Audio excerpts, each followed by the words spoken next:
আপনার কথা দিতেছি ভাইজান, নিজে কাজ করে পরিশ্রম করে আমি সংসার চালাবো, অন্যের উপর আমি আর ধার ধারম না ভাইজান। আপনি আমাকে মাফ করে দেন ভাইজান।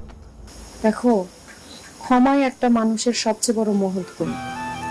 দুলাভাই যেহেতু তার ভুল বুঝতে পারছে, তুমি তারে ক্ষমা করে দিয়া আরেকটা সুযোগ করে দাও। মাফ আমার কাছে না, আপনারা আমার মায়ের মনে কষ্ট দিচ্ছেন। আপনাদের জন্য আমার মা সারা রাত গাছ তলাইছিল। আমার মা যদি আপনাদের মাফ করে তাইলে আমি মাফ করব, নাইলে নারী নির্যাতন মামলায় সব কটার জেল খারাপ আমি। আম্মা, আপনি আমার এত ভালোবাসেন, অথচ আমি আপনার সাথে কত বড় অন্যায় করছি, আপনার সাথে কত বেয়াদবি করছি। আপনার আমি ঘাট ধরে বাড়ির থেকে বাইর করে দিতে চাইছি আম্মা। আমি আসলে মানুষ না, আমি পশু। আপনি আমার শেষবারের মতো একটা সুযোগ দেন আম্মা, আমি আপনার কথা দিতেছি।